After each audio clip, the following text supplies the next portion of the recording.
Bonjour Kinshasa, bonjour le monde, heureuse de vous retrouver encore une fois de plus aujourd'hui sur votre chaîne YouTube Power Influence TV. Mbote balandinyo so ya Power Influence TV na sepeli komo na nabino lisusu mokolo ya lelo bongo lelo tokolobela pona na mbutu ou bien engouement oyo ekoti na kati ya église ya Bolamuki, autrement dit na kati ya église ya réveil, les églises de réveil.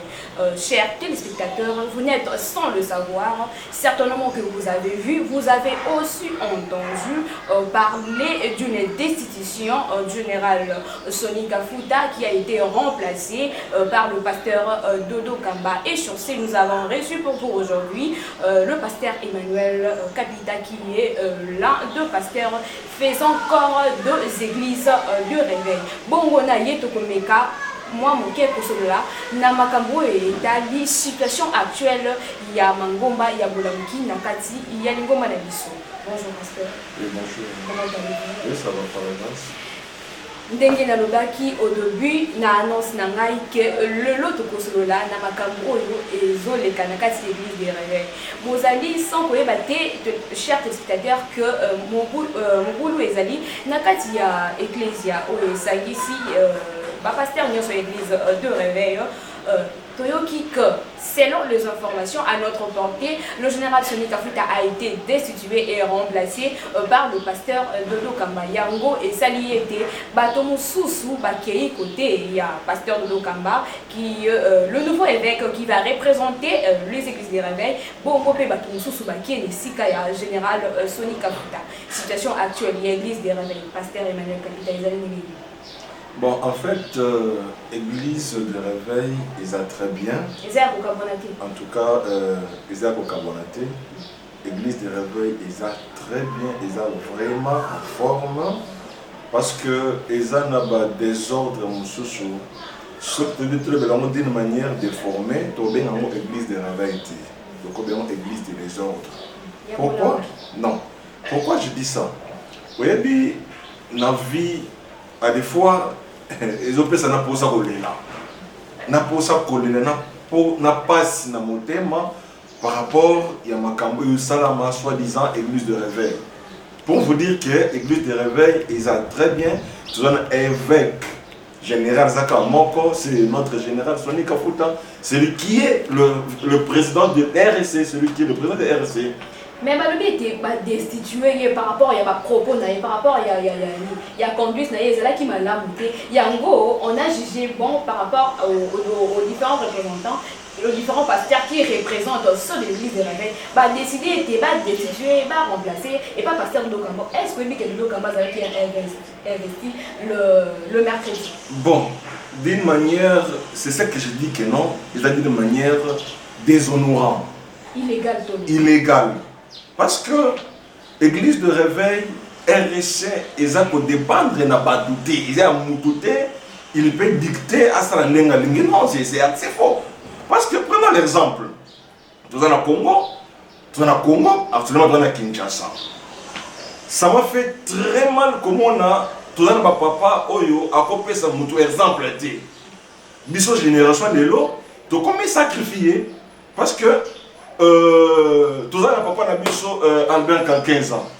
Albert à 15 ans, il a fait 21 ans comme président de RSC. Babengi est évêque général.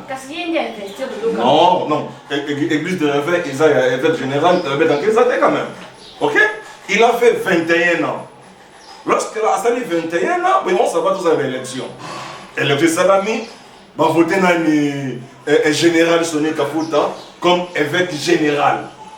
De ma grande surprise, maman, tu l'as vu, nous avons ce que tu maintenir dans l'église de réveil, comme église de désordre. Parce que, exemple, une trompée, c'est pas païen. Exemple, une trompée, c'est pas païen. Et si comme une église de désordre, et comme il est quand il y a général, il y a comment l'Assemblée générale.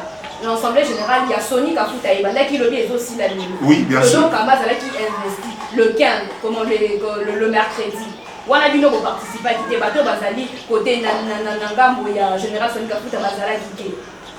Bon, au moins, dans le dossier, peut-être je ne maîtrise pas certaines choses, tout comme nous avons ils ont un retour il va biloko mususu parce que non c'est pas exemple le monde oti koloba awa basali compensation de pouvoir entre général Soni Kafuta et puis basali compensation dans les en Amérique en 15 comme le président de l'église de réveil après quelques jours après otiki pouvoir on bien quand on lingate mutumo da biko au commis nani archevêque général tout bien en état de désordre tout bien en ordre et à comme autorité morale il y a FCC et à comme autorité morale il y avait plus à voilà pourquoi depuis que noté on a omoni babilo obiso wa pasteur toujours reproché na homme politique babilo connaît et commis et pas pasteur lelo pourquoi parce que RSC est sa propriété privée à Moutouté. Au sali mandat 10 ans, au sali 20 ans. Tika nous sommes combat comme on a dit na bango. Ba pesa église de réveil mbongo pas somba lu pas tomba concession. Ba ke osomba moi et loko bobe na ki moins ça. Église de réveil, ils ont ni l'école, ils ont ni donc c'est comme ça. Suite à ma dérapage Joana, il y a général. Il y a mon général Azambo, ils sont pas montés. En tout cas, nani informé biso, biloko to sala ba papa na biso, botika biso tout ça na kimia. Exemple ni biso to Hollanda na église de réveil lelo. Exemple ni to Hollanda lelo. Autorité ba payenine. Comment ça me fait très mal aujourd'hui parce que lelo par exemple dans comme ministre, dans chaque ministère pourquoi nous avons des conseillers? Pour qu'on puisse monter dans vie à santé. Même l'église de réveil, soi-disant, ceux qui passent à cette erreur, il est capable de foutre un espace dans la télévision pour afin à passer un moussoussou. Non. Moi, je vais dire que c'est Satan. Bon, par rapport toujours à l'institution à Général Soni Kafuta. Non, s'il vous plaît. Général Soni Kafuta, il n'est pas destitué. Il est toujours. Mais il a été remplacé par le pasteur de Qui n'a remplacé Dodo Kamba? Bavota Yamouab. C'est illégal. C'est illégal. Mais alors qu'est-ce qu'il faut ni et c'est ni comme légal. Et c'est ni quoi à la remplacer. Non, Dodo Kamba Azali président, président Smyrne, oh Albert 15 ans. Il n'est pas de l'église de réveil.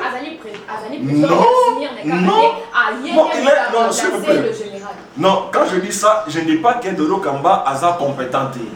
Ok? Il est compétent, mais procédure, oui, commission, c'est illégal. Juste seulement procédure. Oui, procédure, c'est illégal. Oui. C'est que Makamonion se va reprocher et pas le général. Et un moyen solo. Je ne sais pas. Général, en tout cas, m'a reproché et ça illégal. Ce n'est pas normal. Né dans le Bible, pasteur, bishop pasteur, tout église de réveil, beaucoup d'églises de réveil dans la politique. Parce que nous avons tous les lots. Nous avons une kiti moko on a bota, banana bota, na tika ko vendre la kiti ya moté. Mais ma pesinga ngo. A des fois on vend la boye, si on a mon congé, so on vend la kiti ko vendre la boyete, vendre boye. Mais so on na rotenga ma kiti mabe. En tant que mutu na ngo sangani. Mon cher, va vendre la boyete. Mais église de réveil lelo, a na besoin mutu avant de mabe, auto destitué. Non, ce n'est pas normal. Le bin de décision, source il y a décision cause principale. Les années du Camombo, le comité pour le oh là là. Général Alénion, bon. En tout cas, d'une manière, tout ça, il d'abord pour bon côté. Mais ce qui est aussi vrai, quand il y a une cupidité, ça a raté. Bon, bah, lié, non, bah, l'été, on a moins de nangote, ce qu'on a organisé. Na moins nangote, na nangote. Mais ce qui veut diviser, bah, tout le monde a intérêt à nos personnels, en tout cas, là, en tant que nous avons tout sembelaka. Ce n'est pas normal. Beaucoup de ça désordre, donc il n'y a pas de vérité. Le que va poser un bon, non, ce n'est pas normal, yaya. Nous en tout cas, tous ont dans le sens normal. Nous prêchons des païens, tous ont dans le sens normal, comme ça, l'église est avancée. Yo sommes na wapi. Tous dans la commune, na Kalam par exemple. Yo sommes na église qui est à Kalam. À quelque funda ou à quelque fin la télévision qui est à Bandal. Mais pourquoi est-ce que l'église de réveil? Kasi on te faut mituna. Oh. Ya on te faut bon mituna. Non, non, eza yangwana nzamba pambola papa na biso Léopold Mutombo Kalombo. À des fois, à un côté, donc il y a 7e mille, il y a des pasteurs au bazar, il cache-couche, il couche. Nous avons des pasteurs immatures aujourd'hui, pourquoi on fait cette église de réveil? C'est anormal. C'est anormal. Et là, vous allez reprocher pas général sous son bon. Général a une émission, n'a pas de journaliste local à Bisso. Alors il était, bah vous allez mécontent. Pourquoi vous allez mécontent? Président actuel est Azam Aboro Mankaz. Bon, ce qui est vrai. Et là, on va comprendre l'habitude de Bisso, les ala qui m'appellent. Habitude de Nini, on peut faire exemple. Mais si je dis que mon conziambo ka beningai. Non, mon tout pas que ndenga kewa akeko bonga. Mais où ils allaient gouvernement changement. Et ça dit que notre mbongo mboka, nous owaye agi par naïe. Non, non, ce n'est pas comme ça. Ceux qui soit disaient le makindengwana, là c'est déplorable. Et quoi ça m'a dit parce que Mbongo il fait tellement de principe nango, mboka il fait tellement de principe nango. So qui va que noter mutu boenda bande ko kabambongo dele o akabarate o na bité bakena ko lukambongo soit bazol que va poser pour bentir le personnel. C'est lui qui travaille à l'hôtel, mange à l'hôtel. Il a travaillé à la présidence, c'était Boni Bonia qui ne peut pas. D'abord libérer oyo et kobimi mbongo ils a transport tout ils a mine. Tu ne travailles pas là-bas à la présidence, mais non bon que le gars, yamine. Hein? Donc en tout cas, ceux qui vont diviser l'église de Réveil en Bongo, en tout cas, dans Zambé Nicolo, à Okutanabino. L'église, elle a bien prévu à Binoté. L'église de Réveil, elle a bien prévu à Binoté. Bakimbangi, c'est basé sur la montée. Ba catholique, c'est basé sur la montée. Ba musulman, c'est basé sur la montée. Pourquoi la biso? Ba papa n'a biso. Ba papa n'a biso. Ba papa, non, non. Il ne faut pas que le bâtiment maîtriser. Non, non. Que le maîtriser. C'est ça, Carabino. Yo so to mo nyuma bi ba prêtre ba bimisi ba vidéo na ba. Carabino na tanga ba komba ba pasteur. Non non non, il ne sait le temps, ce n'est pas intéressant. Bon, na moni le côté no ba ndene. Ah, o moni le côté. Na moni le côté, na ibi le côté. Ba ndeko no ba pasteur. Non. Oye bien. Ne la ba na ba tué ennemi à Congo. Ils sont congolais. Ennemi à pasteur. Ils sont pasteur, de le monde qui n'a pas pasteur yo. Non, il n'est pas mature. Maman, na okomona kanga ta mokolo moko te na leka na télévision pour na critiquer mutu na tani mosusu. Mais ce qui erreur ezali. Papa osali mabe, osali erreur. Non moni na bi kinote ba prêtre ba ote ya ba vidéo nikate. Mais ce na jalousie na yo. Il faudrait le camoyer, là c'est filtré tout, c'est pas normal. Merci beaucoup, pasteur Emmanuel.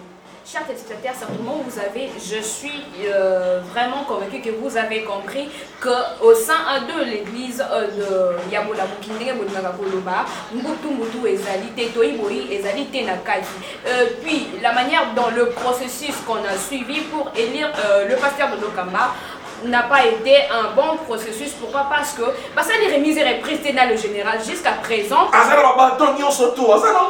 Jusqu'à présent, le général Azana Makamnioso, c'est lui qui dirige et Zana Maboko. Jusqu'à présent, le général reste toujours l'évêque qui dirige et qui coordonne tout ce qui a trait aux églises, aux différentes églises de réveil.